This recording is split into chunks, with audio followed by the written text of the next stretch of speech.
You know, everyone in this room, at some point, there arose some desire to begin your spiritual search.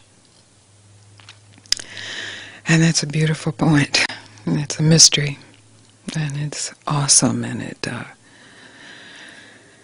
is full of promise and full of warning. But one thing that the spiritual search does is it begins to point out the traps of the material world, beginning with the body, the traps of the body, and identification with the body, and the enormity of that, the seeming solidity of that because of the flesh, how big that is, and the desires that arise in the body, and the appetites of the body, and the needs of the body, and the survival of the body. This is the primary initial focus of really the spiritual inquiry, and it's essential. You know, this has to be faced head on. This is really facing death. It's really, we're talking about death of the body, and I speak about that most of the time. And not that the body has to die, or that the desires have to die, or the impulses have to die, or the appetites have to die, but they have to be met head on, so that the recognition of the truth of who you are is not tied up in the body, not bound, not entrapped in the body. And then the next level, of course, is the emotional traps, and they are huge because they seem much more real because they're more subtle. And they can't actually be located as a physical thing or arising from a physical thing. They just appear, you know, as a flood of energy or withdrawal of energy or some form of emotional life. And then the mental, you know, mental is tied up in all of it. So we even need to talk about the mental because mental is everywhere. You know, without the mental, there's no identification with the physical, there's no identification with the emotional, and there's no identification with the thought process. So that's the spiritual search right there, you know, is really seeing that, meeting that, the horror of it, the impossibility of it, the frustration of it. And then there comes a time where you have to face the the spiritual body, the spiritual emotions, the spiritual thought process. And those are the spiritual traps. That's the entrapment. And everyone in this room has been entrapped by that. And you're supposed to be. That's part of it. It's not like you're not supposed to get entrapped. You are. You have to get entrapped. In all of it. In the physical, the emotional, the mental, in order to recognize even what a trap is. So since you are spiritual people,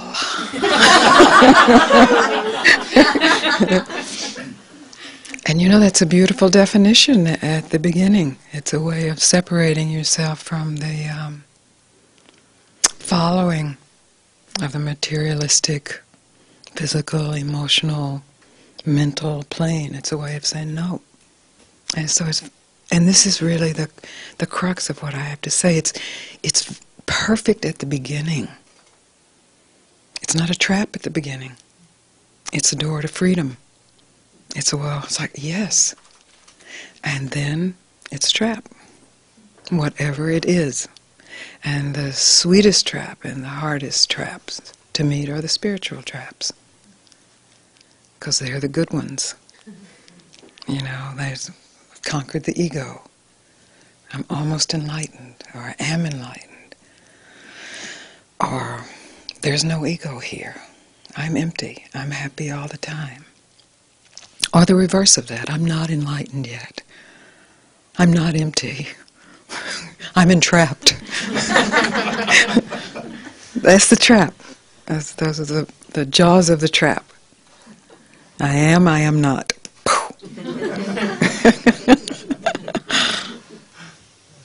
And so really the point is, there's nothing wrong with the traps on any level. This, we usually come into the spiritual search really knowing there's something wrong with the physical entrapments and the mental and the emotional entrapments. And then there has to come a time of recognition. It's not about right and wrong. It's not what the issue is. They are what they are, period. And they're simply more than that, much more than that. And when there's an identification with that, there's a lack of recognition of what's more. That's all. It's not that they're right or wrong. They're amazing in their own right. I mean, anybody who's experienced an emotional surge, or a physical surge, or a mental something, knows this is pretty amazing. And that's great. The dilemma, and it's a paradoxical dilemma, and that's why it sometimes appears that I have to talk in a circle and to come right back to it, because at any place there's a perfection of the recognition of it as a trap or as a door to freedom, and then there's the lie of the recognition of it as a trap or as a door to freedom. So when we get into the spiritual realm, the so-called spiritual realm, let's call it that, without being bound to that term. Well, this is why Ramana didn't speak, because finally whatever said is, it's absolutely not true. Whatever is said is absolutely not true, including this that I'm saying right now. That whatever is said is absolutely not true. Yes, and you get that, and that in itself is freedom. But if you don't get it, it's like you want to get it. And that's the bondage. So if in a moment of really being willing to tell the truth, you can see where you are tied up in something that's said or not said, or felt or not felt, or realized and not realized, just in telling the truth about that, then in that moment there's choice.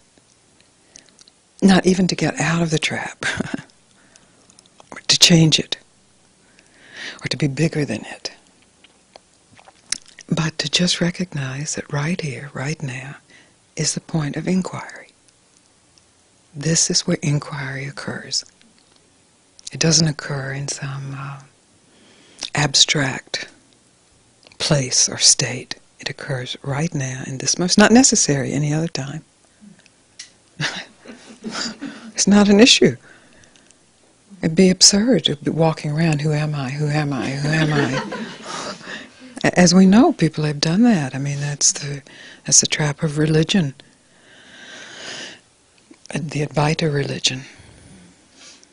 It's only necessary in the moment of experiencing yourself bound, and that moment is a holy moment, because in that moment you're telling the truth about what it is you're doing to yourself. And doing it to yourself is not wrong. It's not an issue of right and wrong.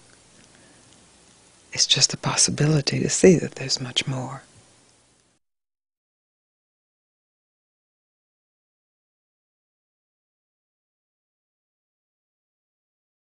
I got a very sweet letter in yesterday's batch of mail. And really with the best intentions. This letter was asking a question based on an experience she'd had with another teacher where there was a huge opening, deep opening, true opening, and then further experiences with me and just in life where there's a really opening and feeling calm, feeling happier. And her question was, is she enlightened? She wanted to know, well, am I enlightened? It is funny. It's the sweetest question, so I hope whoever wrote it is also laughing a little bit. And we could get into a discussion of what enlightenment is and what are the qualities of enlightenment and the marks of enlightenment, the signs of enlightenment. But the gift of Ramana, this huge gift of Ramana, this radical, cutting at the root gift of Ramana that was passed on through Papaji, and here is in your heart, is really turning that question back. Who is it who is enlightened or unenlightened?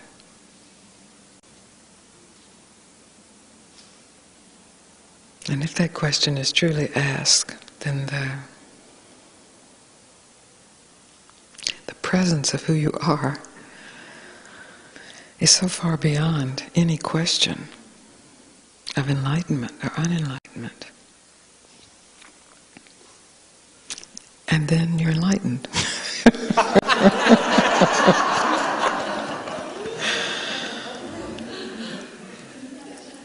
But it's not the I who asks the question.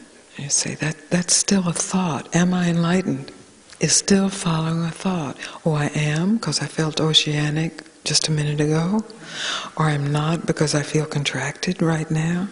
Oh, I am because I haven't had any bad thoughts in 3 weeks. Oh, I'm not because I'm having a negative thought. This is still referencing who you are to a thought or a feeling or a circumstance. And who you are is closer than any of that.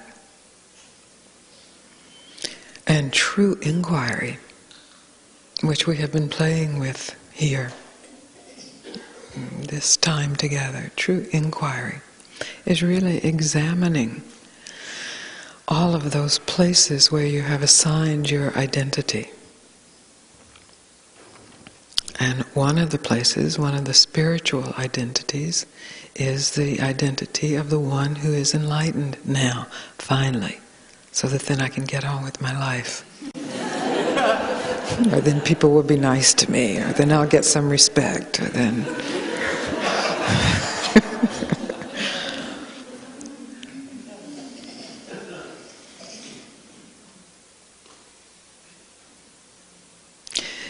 So if that question arises, you am I enlightened?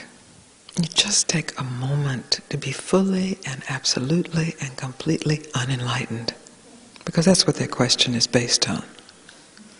Unenlightenment. Just be unenlightened. With no reaching or searching for enlightenment. Just a moment. You can go right back to the search. But just take one free moment.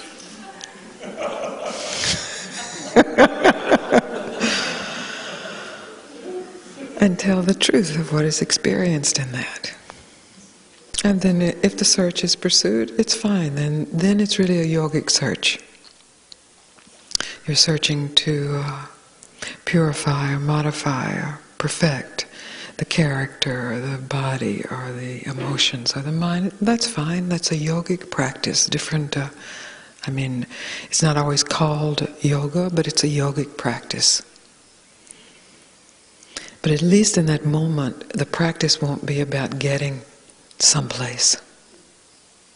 There will already have been a recognition of what is here. When you are fully not what it is you think you have to be, if you complete your practice. If you fully directly experience the worst that you imagine, that not only are you not enlightened, but you will never be enlightened. Enlightenment is impossible for you throughout all time, and you're the only one it's impossible for you.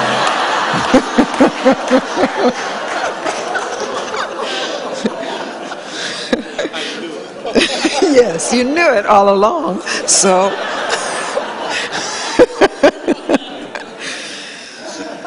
So to really directly experience that, then the joke is self-evident. It's really self-evident. You get the joke. You're the butt of the joke. You are God making jokes at itself. It's such a trap. And the word itself is a trance word. You hear the word enlightenment and you go into a trance. Based on what you've read, based on what you've been taught, based on what you've experienced, based on what you think anyone is saying at any time, based on what editors and translators have passed down to you throughout time, the great sages. It's like, you go into the enlightenment trance. And either I am enlightened and I can enlighten you if you do everything I say. And you're bad because you're not doing it. I've seen this with teachers, they get furious with their students because they won't get what the teacher wants them to get. Same as a parent getting furious with a child. Or a child getting furious with a parent.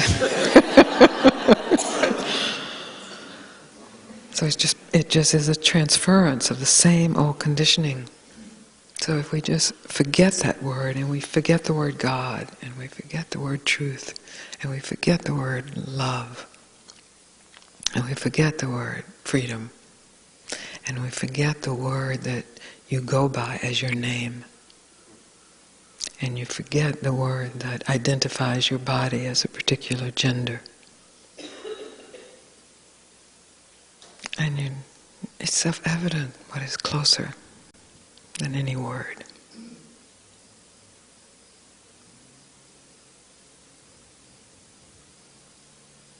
Self-evident what is here, what is always here. Then you use any word you like and it's informed by that evidence. You use the word I and you're referring to your body and it's informed by that evidence. You use the word I and it's speaking of the totality of all being and it's informed by that evidence of direct experience.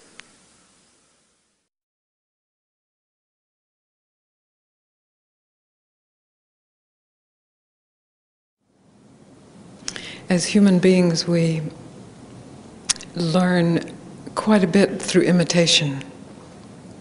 As primates, we learn through imitation. And that's very powerful, of course. It's an effective way of learning, and learning quickly because it bypasses conceptualization. Just go right to imitation. That's a major part of socialization of all cultures.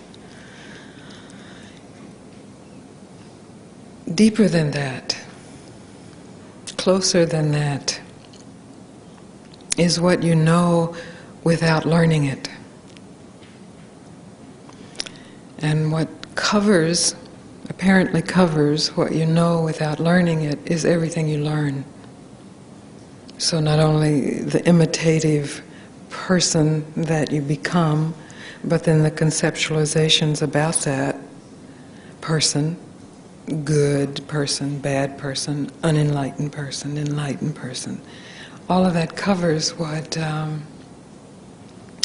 is known before learning and known before imitating. So the particular challenge in spiritual gatherings is that to recognize that the tendency is so profoundly ingrained to imitate being something, to learn something that can define who you are supposed to be or who you're supposed to become. I mean, we know that from our churches and our schools, but we get fed up with that, and so then we generally turn to something else. A different church, a different school.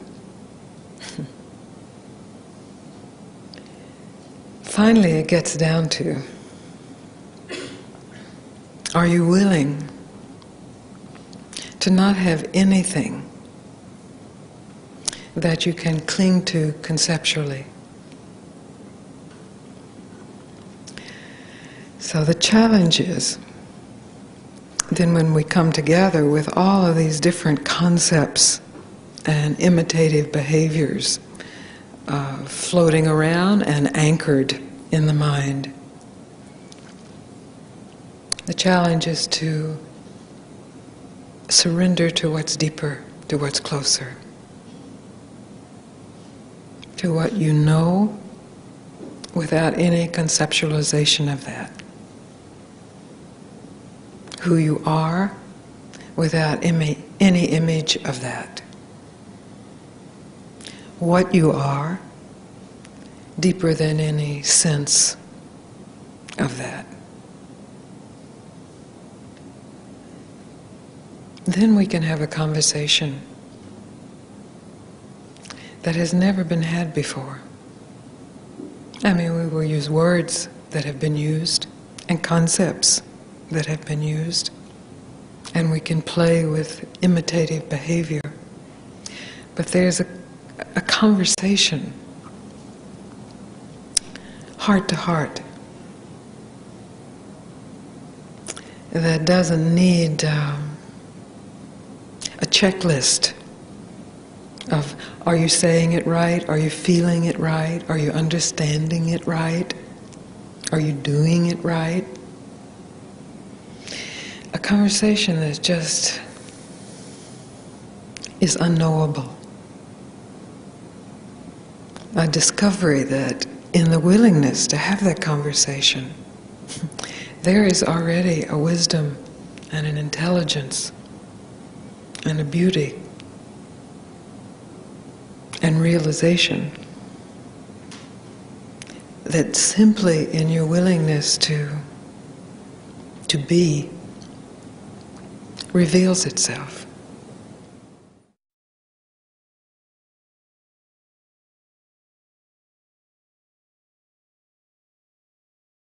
Somewhere along the line, I developed a belief system that that tells me that I shouldn't be feeling much of or thinking much of anything. Everyone in here has got to see this one. Whether that somewhere along the line was starting in grammar school or before, or starting in your church, or starting in the new church that you went to after you left your old church, or starting into your no church after you left the belief system. This is very important. It has something to do with, I should be different from the way I am. Because Jesus was like this, or Buddha was like this, or Ramana was like this, or my idealization of myself is like this. And so therefore I should be feeling something I'm not feeling, or not feeling something I'm feeling. Can everyone relate to this? Good. Just so I want us to be on track here. This is what I meant about taking it from the abstraction into the recognition. We like to tell stories, and stories are very useful. You know, stories are part of that's the way humans communicate. And there can be great mythic stories, metaphoric stories, which are all myths. And there's the story of you. Your life thrust has a story. It was heading in a certain direction, and then it turned around, headed in a different direction, radically different direction, but still a story about you. And so there's nothing wrong with the story. We love the stories of saints and sages, and we love the stories of demons because we relate to them all. We recognize them all, and stories are teaching vehicles. But once we get to the point of that which cannot be taught, which is also that which cannot be learned, which is who you are, then at least for an instant, there has to be a discovery of what is closer than the story of you. It's not to diminish the stories. It actually makes a much better story. When the stories come forth consciously from recognizing what cannot be told about who you are, then the stories are infused. The stories are art. The stories are great. That's what makes the story of Christ such a story. It shakes us.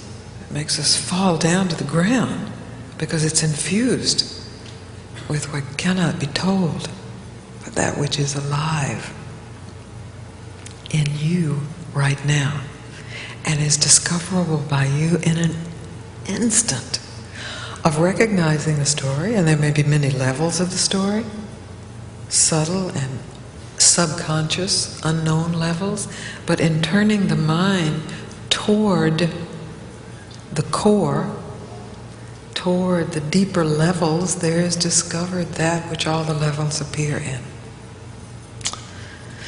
which we can call home.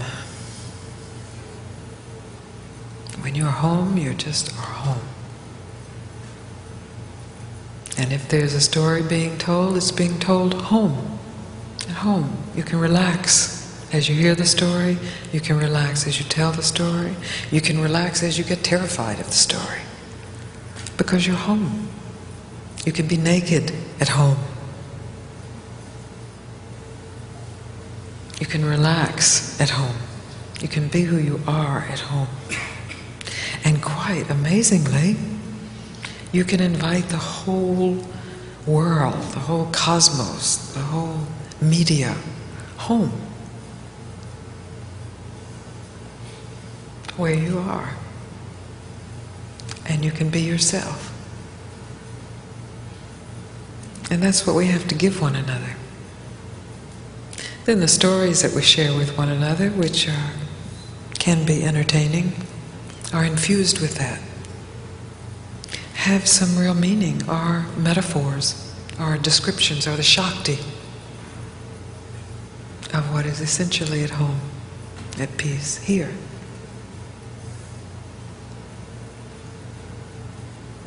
And it excludes nothing, as you see. It doesn't exclude failure. It doesn't exclude grief. It doesn't exclude knowingness. It doesn't exclude perfection. It doesn't exclude imperfection. It doesn't exclude the body. It doesn't exclude thoughts. It doesn't exclude emotions. It doesn't exclude any circumstances, because everything is infused with that. This teaching from my teacher is often called a non-dual teaching. What non-dual truly means is all is one. All is oneself. All. But when we are busy identifying ourselves as someone who's going to get something and get something else away, we overlook that that someone, besides being a fiction made up in the mind, based on images and thoughts and feelings and sensations of a body, we overlook that which is always present. That all the getting and losing and keeping away from and seeking and finding and opening and closing and contracting and expanding, that all of that's occurring in as some mysterious, exquisite, horrifying, beautiful mandala of the Shakti of God.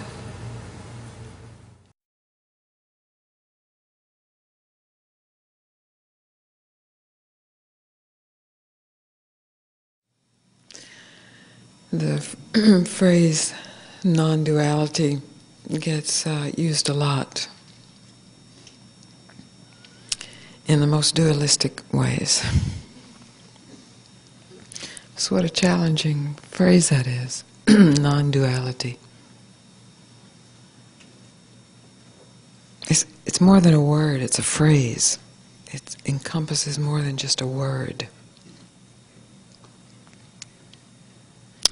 So the challenge in times like this, as in all times, is to recognize that non-duality includes everything.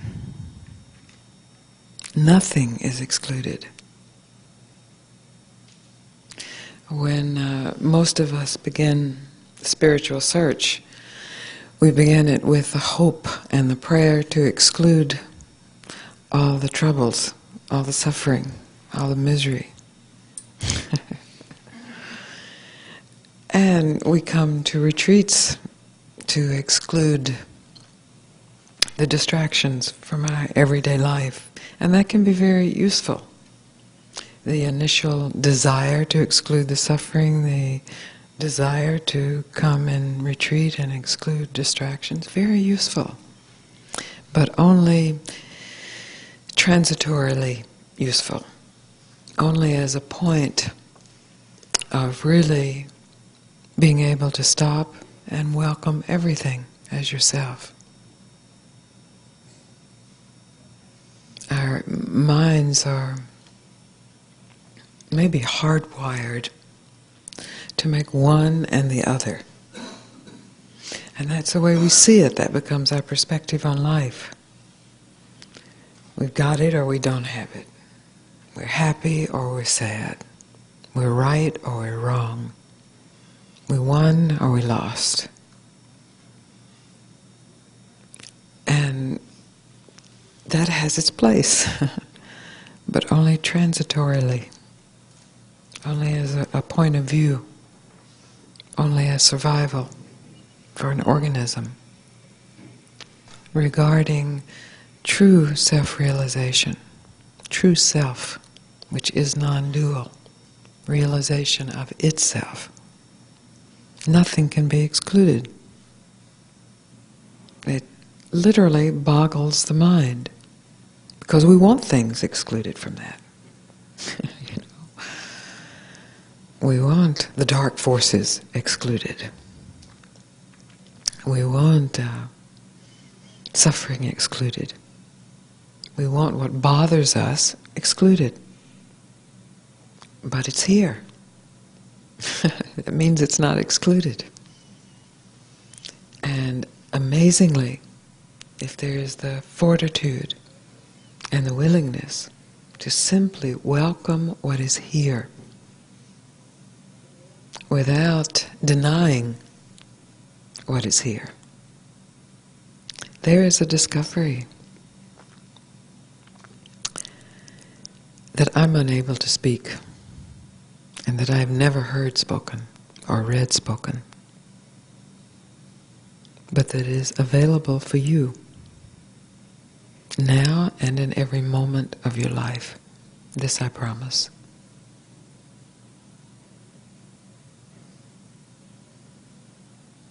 My teacher promised me, and somehow I was able to investigate what he promised. And he invited me to invite you to investigate. It goes against all of human conditioning, maybe all of animal conditioning. Going against, meaning it stops when the impulse says go. Flee, escape, kill, hate. It stops. And instincts or emotions or commands of the physical organism appear in that stopping, or recognize to be as true as anything else. And finally are met as aspects of non-duality.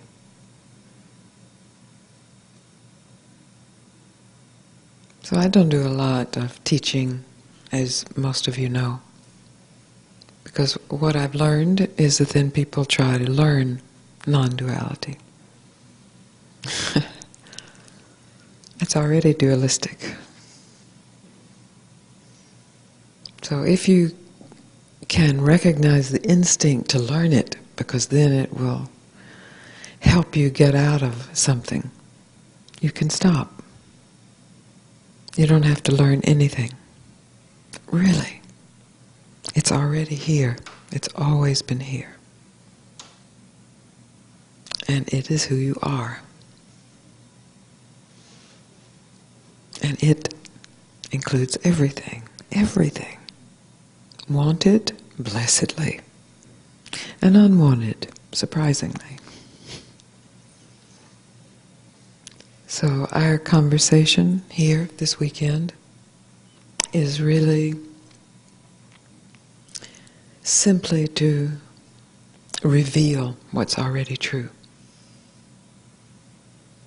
and to challenge your mind in whatever concepts have arisen about what's already true, or whatever concepts appear to deny what's already true, or own what's already true, or resist what's already true. So that what is already true can be realized as true right now.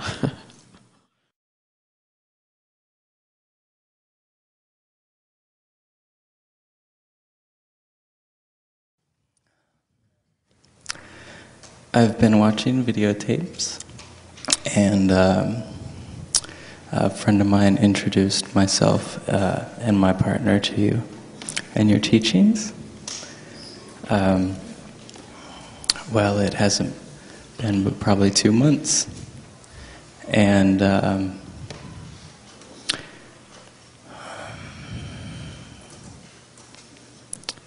it's very familiar.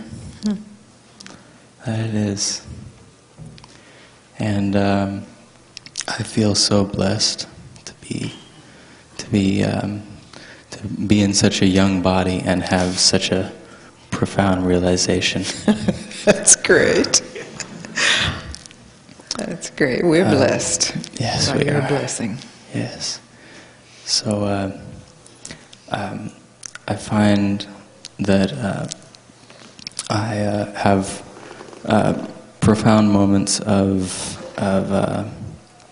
being in this exact moment, and how there's no duality that exists except what is created when I'm not in this moment. And is there ever not this moment? Yes, so this is the thing, is that it's like a thought wave. It goes deep down into the depths of consciousness, and then it comes back to the surface where all the thoughts come and go. And that occurs in this moment? No, it doesn't. Where? Well, it occurs in my mind. And where does your mind occur?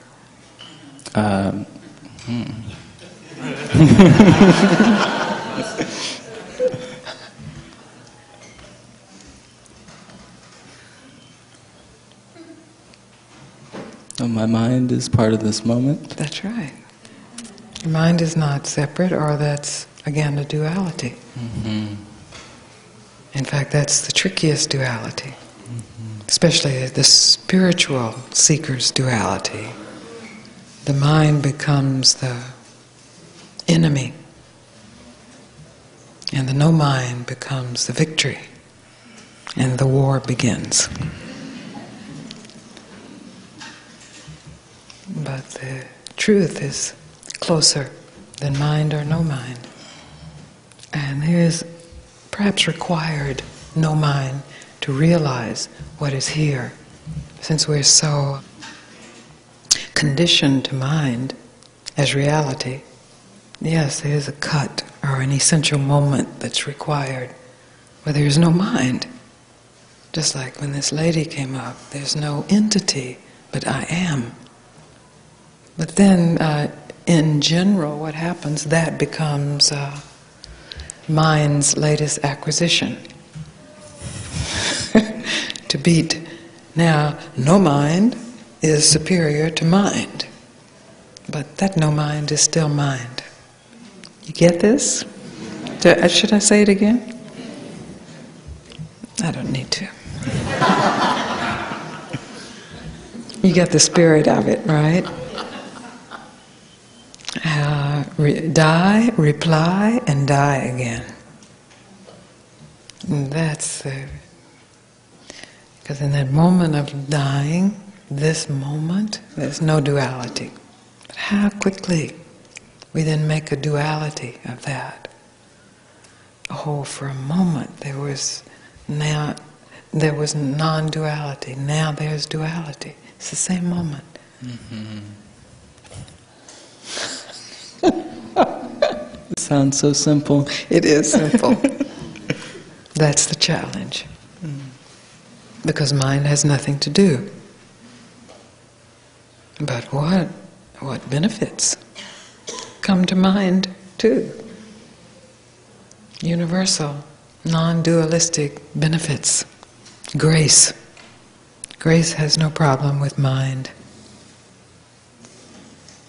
The nectar of realization includes everything.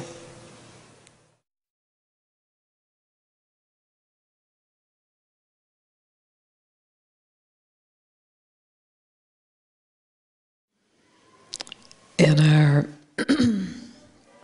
learning, and maybe just in the structure of our human brains,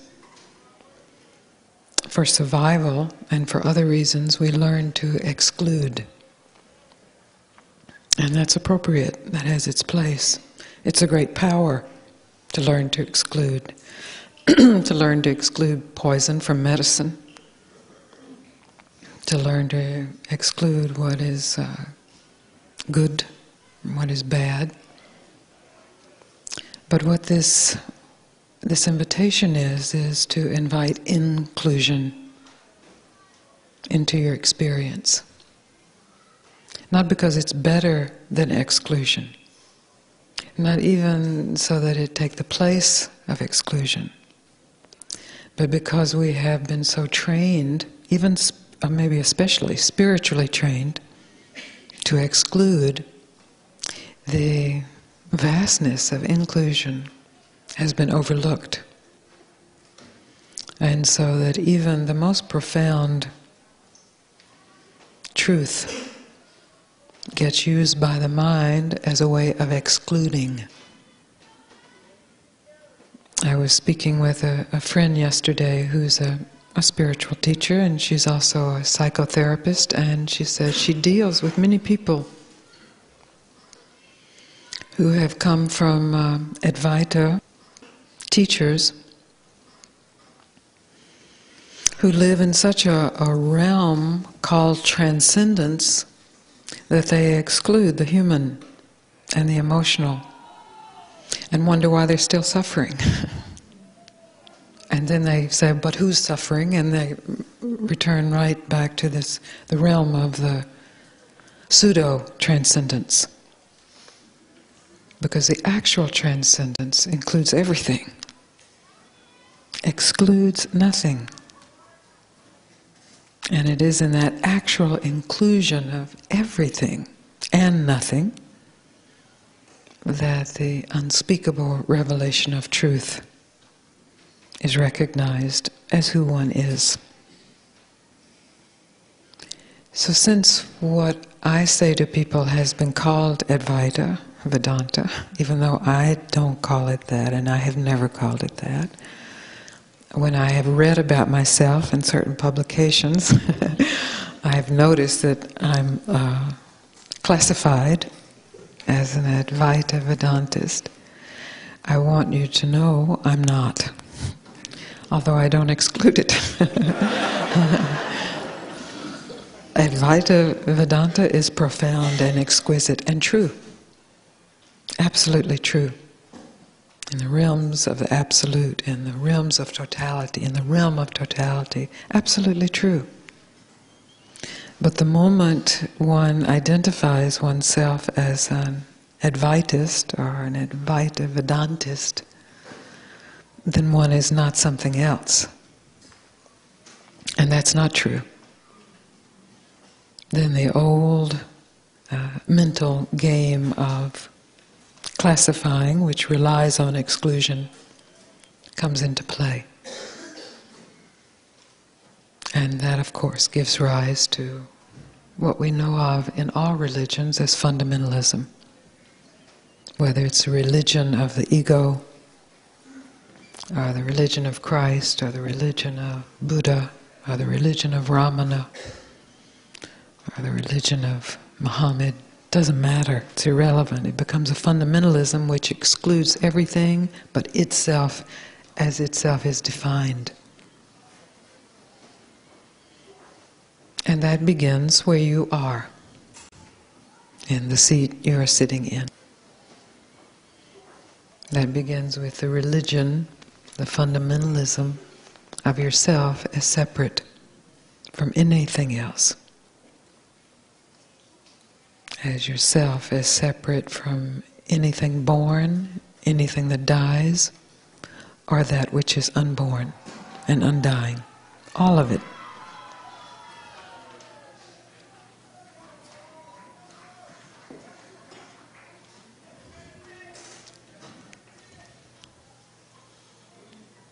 So in our time together, the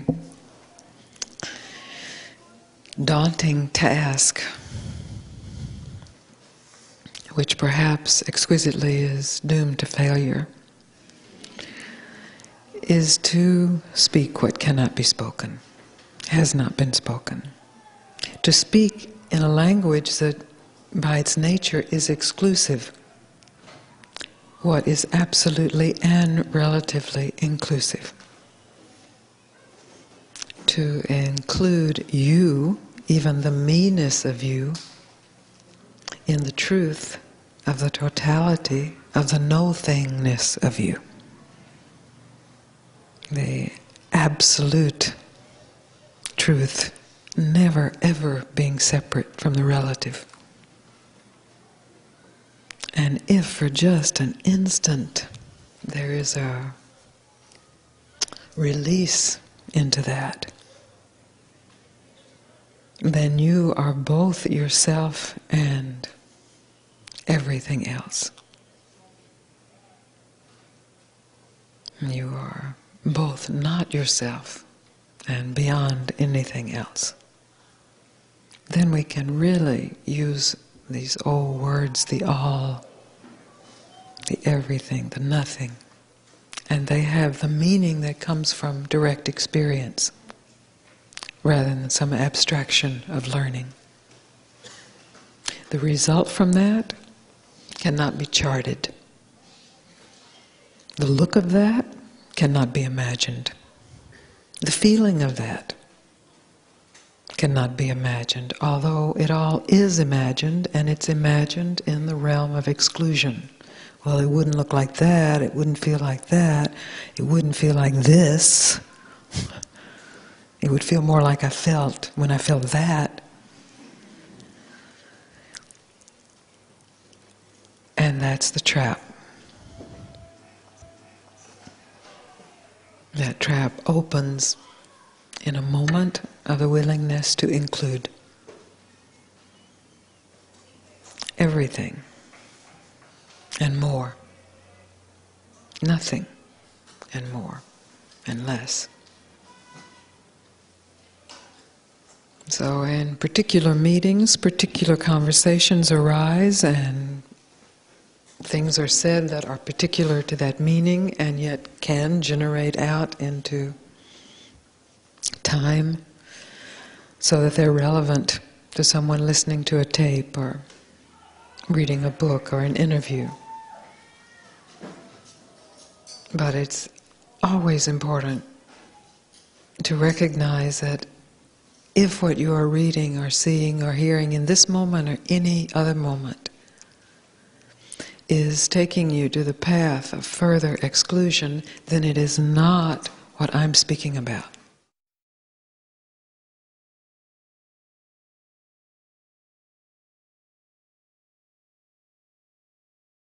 Well, there's this constant, like, we're wanting to capture this with the mind. But what else is happening?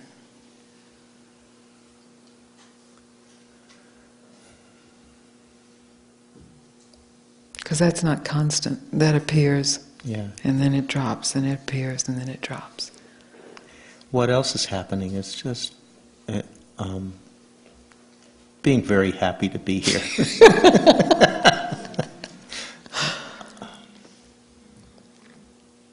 So can you find a separation between yourself and this happiness?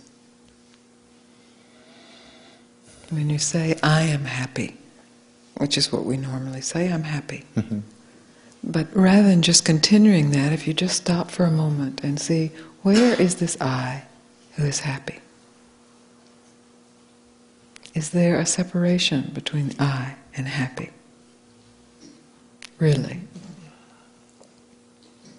I don't think so. I think it feels like that's just it. Yes, that's right. This is the easy one. I am happy.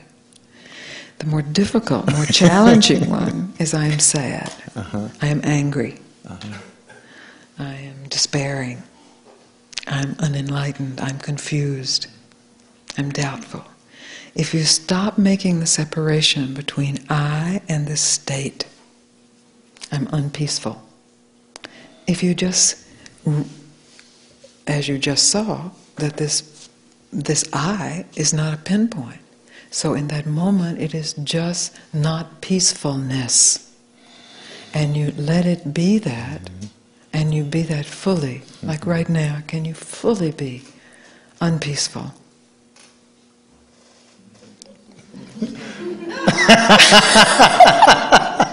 God, that's a tough one. Yes, you do have to work at it. But for the purposes of our experiment, All right, let me see. what do I need to say to you to make you be unpeaceful, just so we can experiment?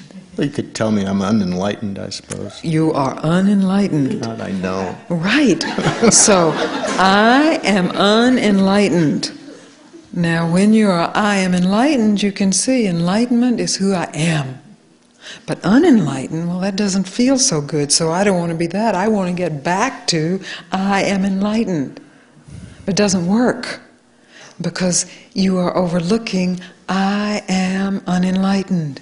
Fully, completely be who you are in this instant, absolutely unenlightened.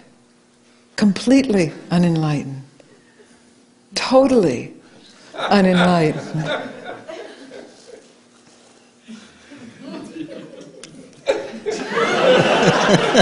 What's the experience? What do you experience? Well, that's okay too. Yeah, it doesn't matter. It doesn't matter. Yeah. So one feels really good, and we're happy to identify ourselves as that. Right. But that's an identification, and it's a feeling, or an insight, an experience. An experience has a beginning, a middle, and an end. It appeared and it will disappear. The good ones too. So in an infantile kind of way, we want the good ones to not disappear. It's kind of like a Santa Claus or something. We want never to feel bad again. But that's not wanting the totality of ourselves. It's fascist, actually. It is. It's a kind of spiritual fascism, where the ugly feelings are to be sent off into some camp or death march, never to return. Only the pure feelings will be here. Only the radiant feelings. So this is what Hitler said. That's what Hitler was doing. He was bringing the new age and purifying and all the other great fascists. But that fascism lives in the human mind. So in this willingness to meet this unenlightened without sending it away, without saying, no, I don't want to be you, but saying, yes, okay, yes, you too. Then unenlightenment, the ugly, the unwanted, the hated, get to come to the satsang that is consciousness. Then the totality of being, rather than some superficial idea of what's good to be. The totality of being, the totality of the universe. Not just your tribe, not just your family, not just your political party, not just your nation, not just your subculture, not just your good side, not just your angelic side. The totality of being is met. Then this trance of imagining yourself as a pinpoint in space is broken. And you recognize you are everywhere, in everything, in everybody, in every emotion. And all that's required is to stop fighting it within you. Even stop fighting the fight, if there's a fight. That's the stopping. All of our strategies and our learnings are to get away from what we don't want and to keep what we do want. But we see over time, over maturity, over evolution, it doesn't work. What we don't want comes to haunt us. What we want leaves us. So in that seeing, there's a disillusionment. And in that disillusionment, there's a possibility to examine what has not been examined before. This assumption that I am this pinpoint that bounces from peace to unpeace, from enlightenment to unenlightenment. And when that goes unexamined, the bouncing continues. When it is examined fully, completely, this is truly inquiry into what is real. And this examination is natural to you. You have learned to not examine it. Maybe just learned it as a species. To go for what is pleasurable, to avoid the pain. This, that definitely has its place. It's definitely appropriate. But when you are concerned with the truth of who you are, it is inappropriate. There is a moment where there must be all stopping, regardless of the pain, regardless of the feeling of worthlessness or unenlightenment or stupidity or whatever it might be, whatever has been hated, the insanity, the dark, the evil, to just stop and actually meet it as yourself, to open the door of your heart so that this can be recognized. To open the concentration camp, to liberate the ideas of yourself. That's all that needs liberating. There's no self to be liberated. There's only the self that is beyond liberation. It could never be bound. But your ideas of yourself, these can be liberated. These can be set free. And they are naturally set free when they are met, and the meeting occurs in the stillness, in the silence, in the heart. Now, here.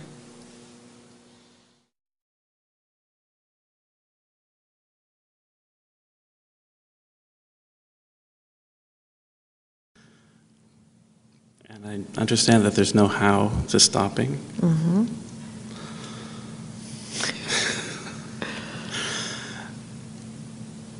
So I won't ask that question. Well, let's see how he asks that question.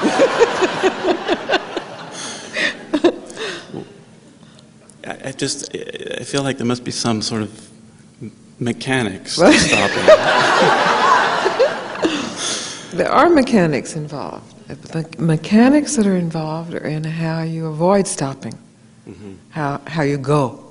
There are mechanics involved. That's what I was referring to yesterday when I spoke about the choices that are available in a second. And so many of them are subconscious or unconscious because they have to do with, the physiology of the being or the survival of the being. But then there's a level of choice that has to do with the psychology of the being, of the avoidance of fear. Different from the avoidance of fear that has to do with the survival, although it may be linked up with survival psychology, but it's not really now about survival. The imprint may have been about survival as a child or whatever. But right now, it's not about survival, it's just about a replaying, a choice that keeps being made. And so, there are mechanics, and it is very useful to recognize the mechanics, or the structure of ego, or the fixated personality, and how one makes choices. Very, very useful. But the how to surrender, there is no how, because there are no mechanics involved. And this is how the great mistake gets made. In that someone wakes up, and then people gather around this person that's waked up, and they say, "How did you do it?" And the person scratches his or her head and says, "Well, this is what I did. I sat with this master, or I went on this 40-day fast, or I, beat myself with a whip, or indulged all of my desires, and then I waked up." And so, okay, let's do what that one did. But if you really, really examine the playing out of all those things, beating oneself up, fulfilling desires, 40-day fast, sitting with the masters, there reaches a point where you have done it all. And there is a giving up. Really a giving up. Not it may be like a defeated giving up, but it's not a defeat. Because in the defeat there's a mechanic. The giving up is a mechanic of closing down. There's a choice, well, I give up. Well, it's no good. And so that's a subtle way of giving up but not giving up. It's the dramatization of giving up. It's the imitation of giving up. So there's still something being done. So the surrender, the giving up, the stopping, the challenge I have is in speaking about it, because it really can't be spoken about. Because whatever I say about it, the mind, since it's trained that way, is taking notes about what she really means the mechanics are of this.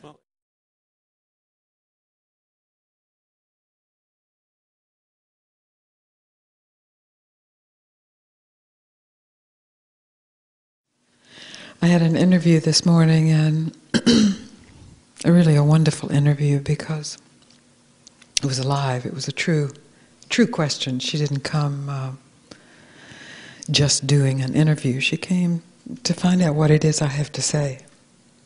So she asked me what my core message is. My core message is that always, every instant, every moment, in every circumstance, silent awareness is alive in you. Not silent awareness that is in opposition to noise or speaking, but silent awareness, absolute silent awareness that includes everything. Even including the thoughts that you have about who you are. The thoughts that you have about who you are not who you are. They are thoughts that appear in who you are. You are silent awareness. I've used the word silence for many years, but I realize there's it's so easy to mistake the meaning of that.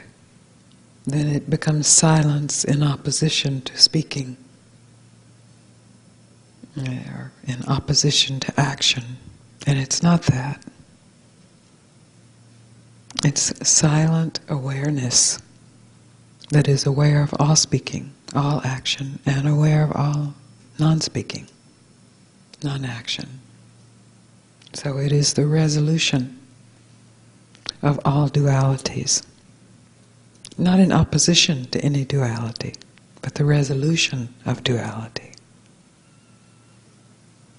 That's the core message.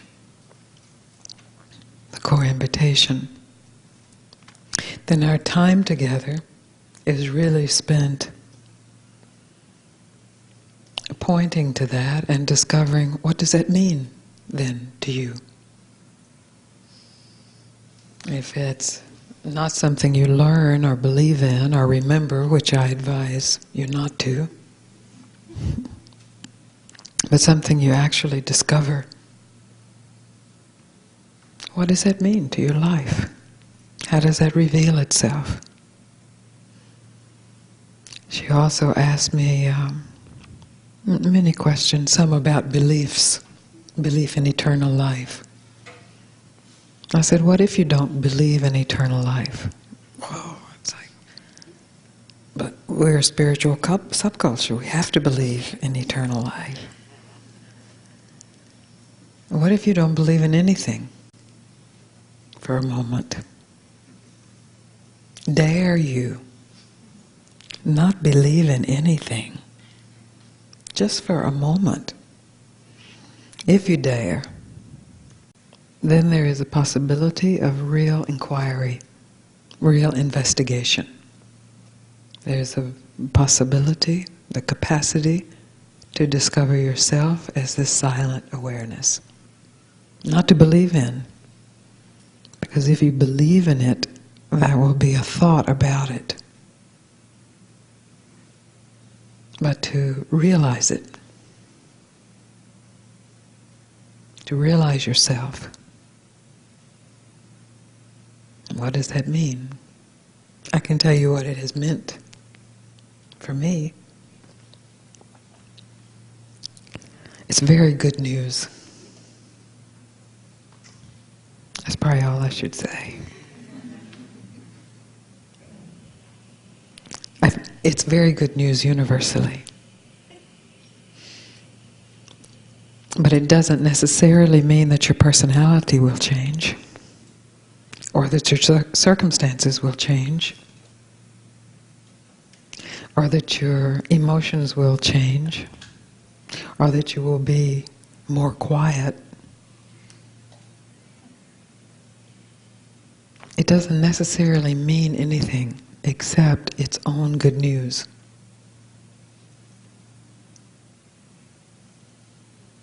She also asked me if I was a missionary. That's a good question, too. I'm not a missionary at all. My mission is to simply invite you, if you are drawn and if you are curious, to investigate for yourself what is always here, what is already awake, what cannot be objectified, and yet is present. And finally, who are you?